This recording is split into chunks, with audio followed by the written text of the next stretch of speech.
Hello and happy Friday. My name is Maya Perez and I'll be your host for this lovely episode of The Huddle. We have amazing speakers for each of our topics, but guess what? New sport unlocked. Can you guess what sport it is based off this pun? Let's bounce on in with Whit, Ethan, and John. If you didn't get the pun, they're talking about basketball. For those who don't know, the NBA preseason ends tonight and the regular season starts on Tuesday. Boys, please give me and everyone watching your hottest predictions for the season. Hottest take going into the season, I have the Knicks actually being a top seed, and I have Jalen Brunson winning MVP. What do you guys think about that? I mean, if there's any year for the Knicks here, it is this year. I mean, they do go into the second apron after this year, so after that, they're going to have to offload a lot of contracts. Brunson's already expensive. Mikal Bridges, they traded for Cat. Yep. They have Jordan Clarkson now, so it's a lot of money. So this kind of has to be the year.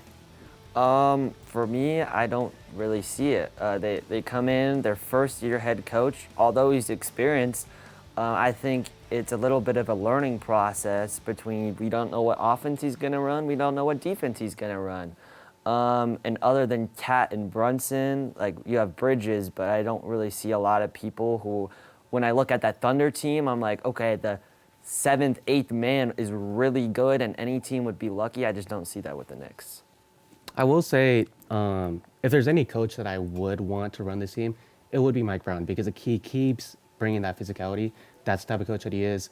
And he just came from Sacramento, a very fluid offense. I could see Cat running that same sort of DHO, Cat being the hub of their offense. I can really see it. Yeah. Okay, moving on. Yeah. I mean, my hottest take is I just don't believe in the Lakers this year. Aiden really didn't do much for me. When you saw what happened last season, after they traded for Luka, they just didn't have a big. Jackson Hayes was good, but he wasn't really enough. And when you look at what Aiden is really bringing, yes, he's a big that can defend, but they're going to have defensive issues.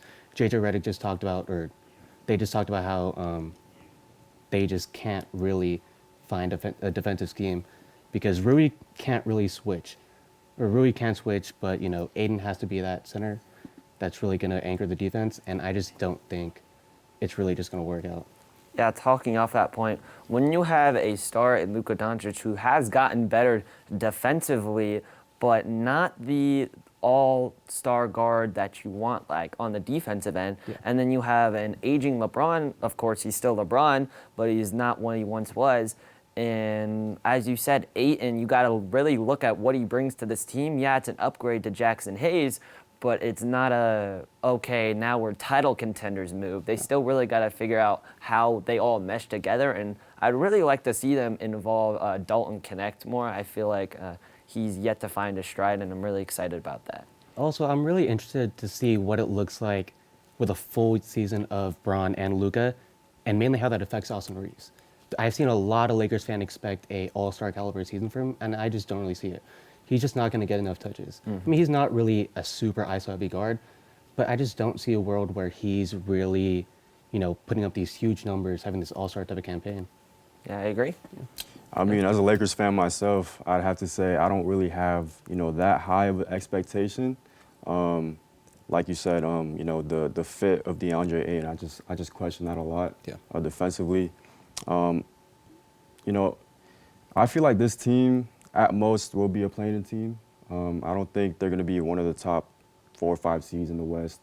I just think there's just too much talent outside of the Lakers for them to really be competing, at the upper echelon of the Western Conference. So, yeah. I mean, other thing is Bron's he's 40, 41 now? Going to be 41. We say this coming into every season for the past 5-6 years, but is this a year that he finally really regresses, Yes. You're 23. I mean, what he's been a storyteller, I feel like, his whole career, with Bronny and then with coming back to Cleveland, he did the decision. He did the decision too, which was an ad. I think we all saw that coming. But how great would it be for him to end it on year 23? And I just don't really see it going. Yeah, he says the moment I can't give everything I do to the game, but he's already gone past all expectations, and I think to end it on year 23 would really be magical. Yeah, he says, like you said, he wants to still be able to give it all he can. He's already going to miss the first, 3 weeks of the season. So we're already starting to look at, is his body going to really be able to hold out for an 82-game season? If so, also a playoff run. I agree. So moving on to my take, this team just added a really good player. Unfortunately, they just lost a really good player. And I think with injuries in the East, there's a little hint for you, that they are going to be a top 3 seed. And that team is, guess what? The Milwaukee Bucks, baby. Buck up. When you have Giannis, you're going to be successful. And I think everybody who's calling them, hey, they're going to be at least a play-in team. I'm thinking top 3 seed. No Halliburton in the Pacers. No Tatum, although he said he did want to come back. I just don't think they can get that stride without him. You know, Jaylen Brown still. And they lost Porzingis. So no Pacers and no Celtics. And then you have these young teams like, the Hawks, who actually just got Porzingis, and, their number 1 pick, we should say, getting that development. And so I think the Bucks, it's their time to strike. And, Doc Rivers, championship coach, and everyone likes to harp on, Darvin Ham and Doc Rivers. But people forget that the reason Darvin Ham got the Lakers job is because he made such an impact on Milwaukee and was a big reason they made the 2021 championship. And so I think, Doc Rivers, was he my first choice? No, but I think he could lead this team to a top 3 seed. And if we get a full, healthy season of Giannis, what is he placed on the last, 6 or 7 years? He's done a top 3 MVP finish almost all the time. And so I just don't understand how we can dismiss that great of a player just because, Damian Lillard's gone and now he has Miles Turner. My main thing is, who's running this offense now? I mean, Dame even last year, he had his ups and downs, but he was overall decent. But Giannis, he's a playmaker, but he's not that much of a playmaker. I love the Miles Turner addition, I will say that. But my thing is, who's going to run this offense? I'm expecting AJ Green to take a step up. You have Gary Trent Jr. And then a really underrated move that I like is Cole Anthony from the Magic. I feel like he's going to be their rock. I mean, they already have, which should have been the 6th player of the year, Bobby Portis. I think that he can try and get that offense going. And I'm really excited for this season for the Bucks. You got anything to add to that? I mean, I definitely agree. I think the Bucks, I'm gonna have to say I disagree with the Bucks being a top 3 seed in the East. I just think their guard play, I question that a lot. We have Kevin Porter Jr. as one of the point guards. Gary Trent, really solid shooter. But outside of that, outside of Giannis, I just don't think there's anyone on this team that can really provide, a big scoring lift. So I think at best the Bucks are gonna be at least floating around that 5 to 7 seed in the East. So Okay, that's fair. Yeah, I agree with John. I just don't see the vision. I mean, moving on, we got the season tipping off on Tuesday, starting off with the Rockets against OKC Thunder. Who do we have winning that matchup? Everyone is so quick to move on from the NBA. Cooper Flagg was just drafted, and now we're already talking about AJ DeMansta. And so I'm not ready to leave the OKC hype train. And so I got the Thunder winning this one in fashion. Really, I see this being a huge statement for the Rockets. They just had the biggest acquisition of the season in Kevin Durant. I don't see this being a blowout. I see a little bit of championship hangover from the OKC Thunder. I think the Rockets are definitely going to win this one.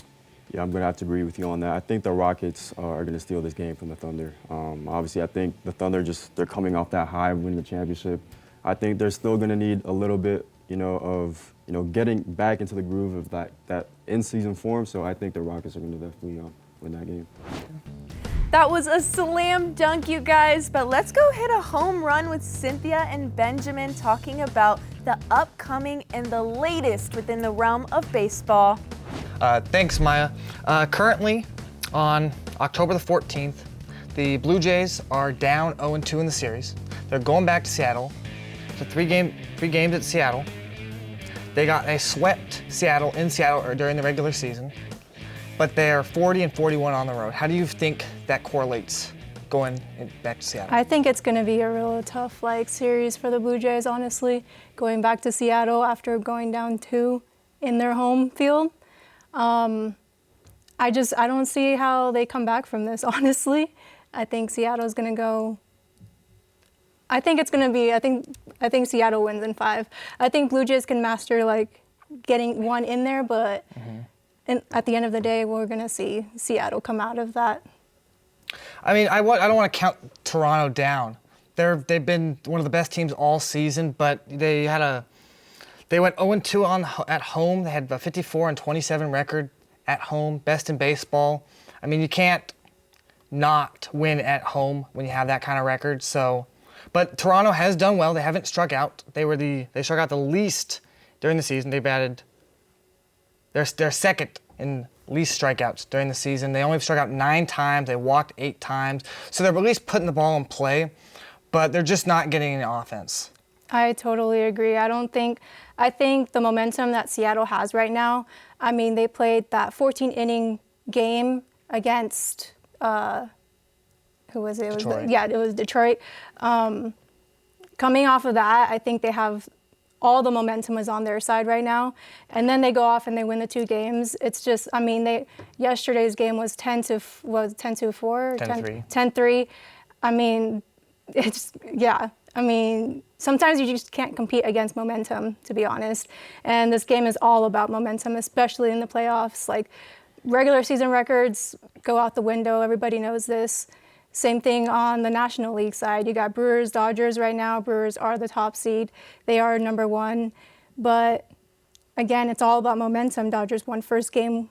And, honestly, I think they're going to take game 2 against Brewers in Milwaukee. See, I'm going to disagree there. Not that I don't think they're going to win this game, but Yamamoto, he's pitching tonight. He's pitching game 2. During the regular season, he pitched 1 game against Milwaukee. He recorded just 2 outs. Gave up 5 runs, 3 of them earned. That's not something you can ignore. Yeah, Yamamoto has to get to that first inning, and then we can see how it plays out then. I mean, I see what you're saying, but again, I think regular season does not matter at this point. These guys are here to win, and they put on the biggest show in the postseason. I mean, Blake Snell last night pitched one of the best performances you're going to see in the playoffs ever. I think Yamamoto is going to come in. He's going to feed off of that, and it's just going to be another pitcher's duel. Honestly, it's going to be a back and forth between pitchers again. They put in Sasaki in the 9th inning to close the game. He got the first out. He walked 2 batters, gave up a run, got the second out. Are we worried about Sasaki at all? Personally, I was a little bit worried. I saw that first pitch. It was 87-mile-an-hour splitter outside, way outside, and he didn't seem like he had it. I'm not worried about him at all. I think maybe nerves took over a little bit there. His command was a little bit off, but I'm not worried whatsoever. I mean, he came out in the wild card series, he came out in the division series, and he became our closer. So I think it's gonna continue that same trajectory. I think they need to continue putting in Sasaki over Treinen, personally. Treinen getting the W last night was great for him and his confidence, but I still would put my faith in Sasaki. So the Dodgers Muncy came up with the bases loaded, almost hit a grand slam, got robbed.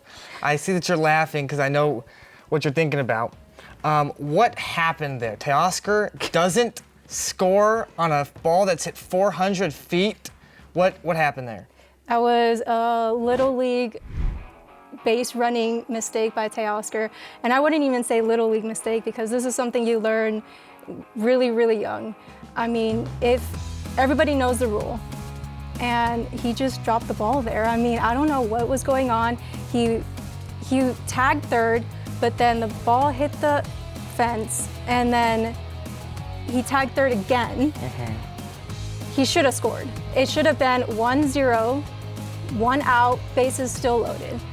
I mean, I don't know. Yeah, you can't not score there. I mean, you see that Ebel, and you look at the replay, Yeah. the umpire called the ball in play. Ebel starts yelling at Teoscar to run. Teoscar doesn't run. And unfortunately, because Teoscar doesn't run, none of the other base runners can run because Teoscar's still on third. So I think it's Smith, who's on second base at this point, can't go to third and can't get another base. So it it ends was up a being a force double out. play. It has, Yeah, it's a ended double up being play. a force out because, I mean, it should have been bases loaded. Muncy should have been on first. Smith should have been on third. But it is what it is. I think I would have been way more upset if they didn't come back and score in the later innings. We should have had more runs that game for sure. But live and learn. Hopefully Teoscar doesn't make that mistake again. It's been kind of a theme with him that he has been making a lot of mistakes, and mistakes that shouldn't have happened, especially in the playoffs. We're not going to talk defensively, but because we can go on all day about his defense. But hopefully he just doesn't make that mistake again.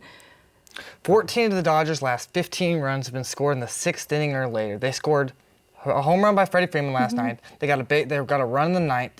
How can the Dodgers have more offense going forward?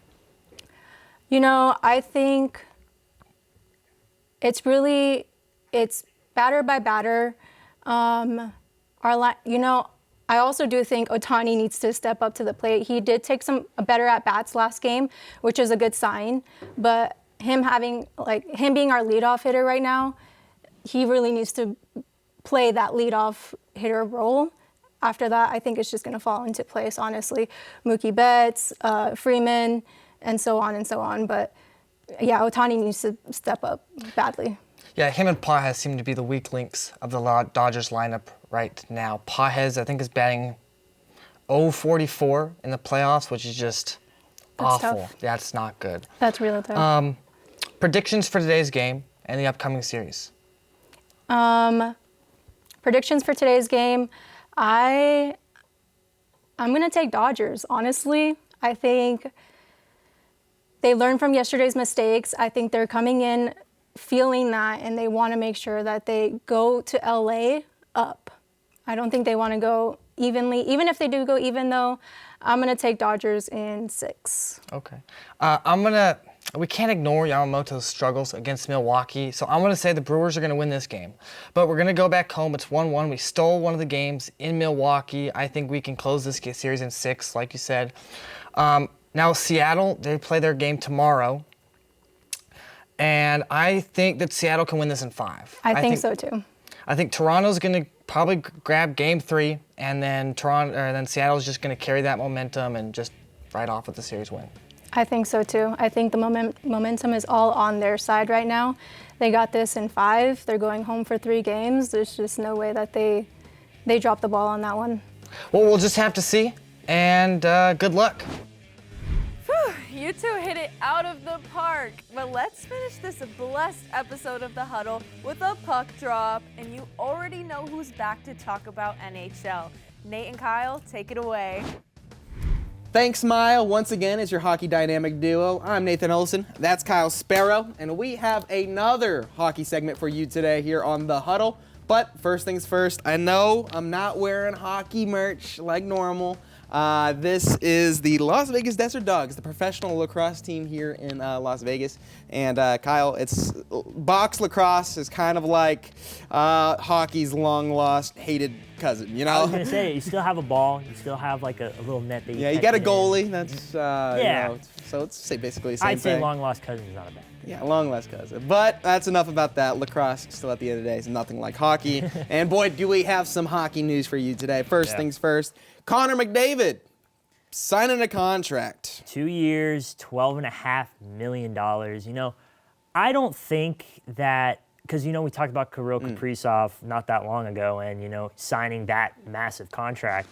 And I think it just attests to this new generation of players because, you take a guy like Connor McDavid, who generational talent, right? Getting paid almost $6-7 million below Connor McDavid. 6-7. It's kind of like you're starting to see the rise of these new players, and I think it's really fresh to see, especially because we only thought like the previous generation, Connor McDavid, Jack Eichel, all those players, and it's fun to see new guys getting paid. Yeah, I think Connor McDavid has realized something. I mean, he has a few good years left in the NHL. I'm not going to say he's going to be retiring anytime soon, but he does realize, hey, at some point the clock is going to expire, and he still doesn't have a cup. So he was like, let me take some less money and let me go win a cup. That's exactly what this contract is. Especially after the Kirill Kaprizov contract, which we talked about in the first episode. we were like, oh man, Connor McDavid's going to take the bank on them. He's gonna Yeah. just bankrupt the Oilers. But no, that's the complete opposite of what he did, which is exactly what hockey culture is he looked out for his teammates, looked out for the city of Edmonton, and he was like, in the next 2 years, I'm winning a cup with Edmonton. I will take less money so you could pay other players to come play with me. And then it kind of begs the question still, after those 2 years are up, what do we see from Connor McDavid? Is he going to request a trade? Will Edmonton trade him? He's coming to Vegas. It's honestly, it wouldn't be a bad fit, but I think you said it perfectly. He's kind of trying to give Edmonton kind of a way out, if you will, because he needs players. Yes. You need to build around Connor McDavid. You can't just have him and Draisaitl.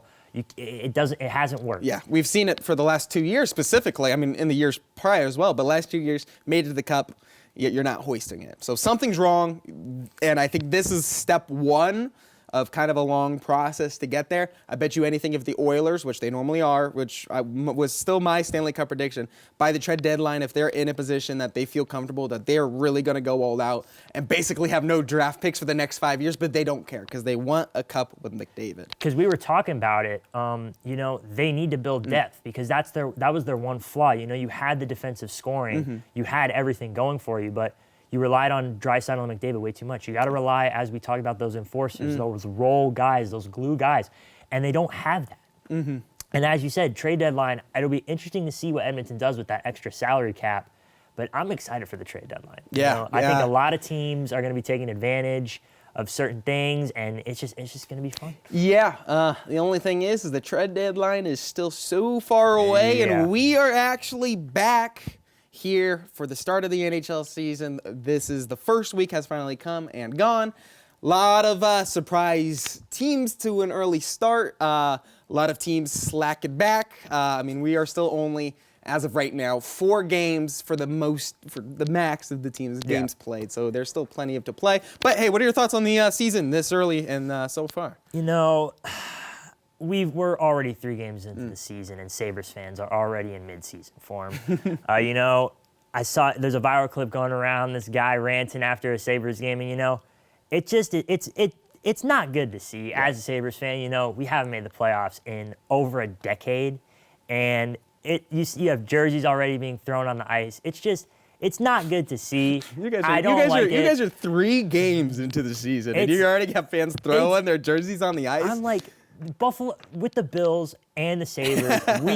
I need something, okay? I need something to look forward to. Hey, I actually do have something for you Buffalo fans out there. How I brought up this team right here, box lacrosse, the Buffalo Bandits. They were 3-peat champions. The best team in Buffalo is the lacrosse team. But once again, I digress. And Buffalo's, I saw that video talking about that fan who's like, I was 9 years old since we were good. I was not. Yeah, it's bad. It's bad in Buffalo. It is bad in Buffalo. It's starting to get to a point where you kind of are questioning. I'm questioning being a Sabres fan right now because you look at other teams, for example, the Golden Knights, who do things correctly, and you can see it on the ice. And the GM of the Sabres, I don't know what we're doing. We trade away certain players such as J.J. Peterka, and obviously we traded away Jack Eichel, but I've used this reference multiple times. We're a training ground for good players.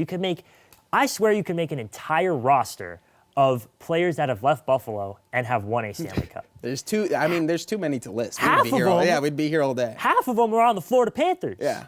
There's 4 or 5 guys that are on the Florida Panthers. But, it's a new season. Obviously, I'm going to try to be optimistic. It's very hard as a Buffalo Sabres fan. But Vegas Golden Knights, as a fan, you have a lot to look forward to this season. I do.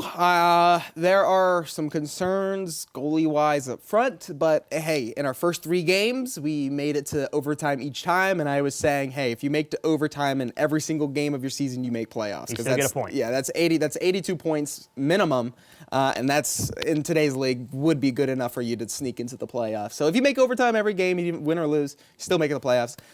3 straight overtime games. Pavel Dorofeev, apparently the only person who knows how to score for the Golden Knights. He is leading the league right now with 5 goals, 5 big ones early into the season. 5 goals in 3 games, nearly 1.5 average. Yeah. Kind of crazy. But if you've been following hockey or a fan of the Golden Knights, you would kind of know that Pavel Dorofeev is that guy. He has one of, if not the most lethal shot in the NHL, like ever. Yeah. And you take a look at that line that he's on. You have two playmakers giving him the puck, and we saw it last season with the power play as well. So I mean, Vegas is kind of in the spot right now where yes, they're losing close games, but at the same time, there's a lot to look forward to, especially with Eichel and Marner developing chemistry as well. Yeah, it's going to be exciting out there. I think they'll probably make a move at the goalie position. That's kind of been on touch for the last few years. They gave Hill a pretty big contract after he won a cup, which I still think deservingly so. You win a cup, you get money. That's kind of how I put two and two together. However, Hill hasn't been as strong in net as before. To be fair, that's also because the defense around him has gotten weaker with injuries and trades and deadlines and whatever you may have it. But there's plenty of work there, and it's still once again like game 3. Like the Buffalo Sabres are 0-3, but you're 3 games in. There's plenty of time to turn it around. I'm gonna say this right now: if we do not make a move at the trade deadline. I know it's far. I know anything can happen. If we do not make a trade for either I'm not saying a star player, but like a role guy, someone, because we have so many young players. We need something. Yeah. And I don't care. We can give away draft picks. Just young talent. Don't trade away young talent. Yeah. Please, the GM of the Sabres, please. We need to make a move. Do not trade away young talent. I can't take it much longer. I can't do it. But with that being said, sorry, Tage Thompson, you're going to another team. He is so far gone. That dude will not be a Buffalo Sabre for much longer, and I do apologize. We are supposed to build around him, right? Man, yeah, sure. Yeah, but you guys aren't. You guys are not building around him. He's a 6 foot, 5 forward who has Shooting one of the hardest shots. It's insane. You just don't build around him. I'm like, dude, you traded away JJ Peterka, you traded away a couple prospects for what? Josh Norris, who now has an upper body injury, and we don't know when he'll play. Yeah. And another guy from the Mammoth that I can't name off the top of my head, but it's just stuff like that. We're building around defensemen when we're not supposed to be building around defensemen. Yeah.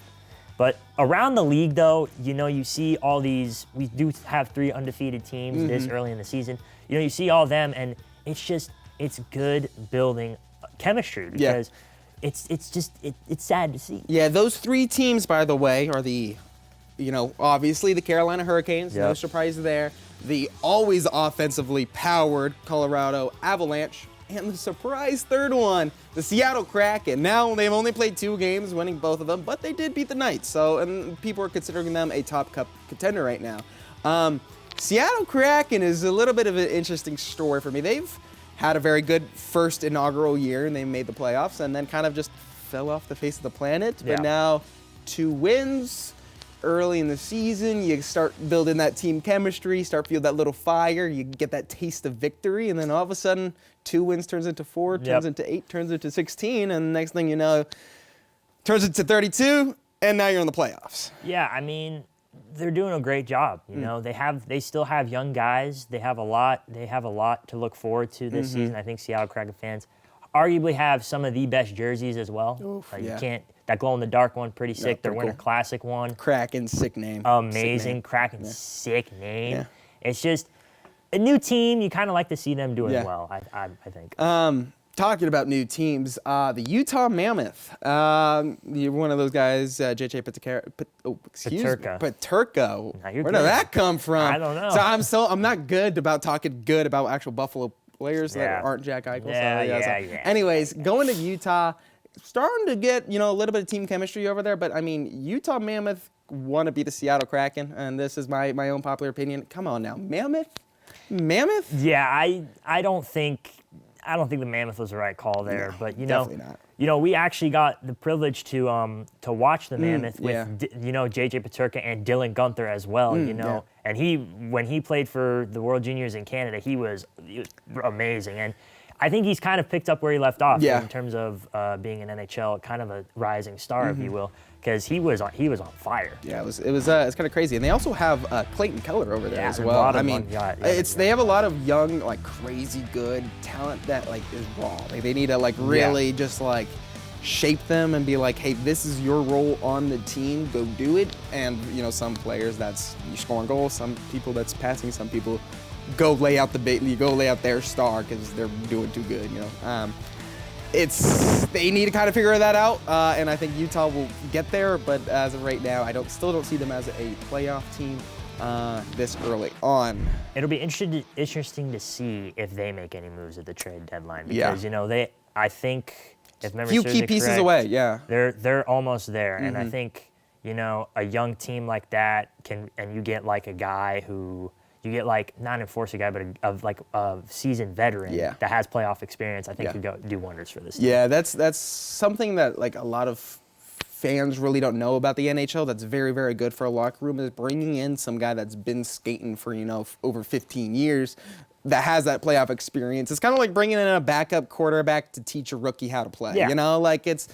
It's a learning experience for a lot of these young guys. They haven't played at this stake, haven't played in front of these types of major playoff crowds or even just the regular NHL crowds or get pretty rowdy, and having a calming voice in the locker room to say like, hey, let's lock in, boys, like it's all right, we got this, does wonders for a team, and we've seen that time and time again. Yeah, I mean, the NHL is very specific with how things usually go, and normally if you have a young team, you want that seasoned pro, you want that seasoned vet in there, just to be just like, okay, we may be on even on a losing streak as well, okay?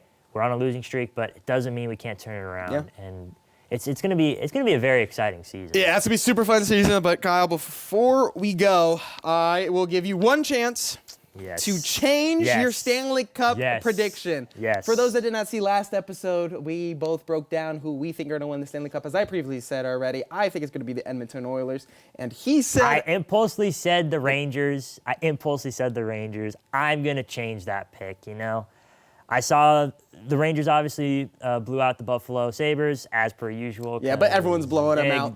But the Rangers also lost to the Pittsburgh Penguins in their first game, that retirement home over there in Pittsburgh. Yeah. So, yeah, I don't think it's going to be the Rangers. So who's your new choice? If I had to pick one, I think this is finally the year that the Carolina Hurricanes get over Hurricanes the hump. get it done. I think Sebastian Aho is going to have a really good year. I think they're well-rounded. Yeah, they brought in Natchez, so they're going to be Martin Natchez is going to be. It's going to. I think Carolina Hurricanes. We always call them Eastern Conference Final merchants because they always make the Eastern Conference Final and then lose. Yep. But I think they're there.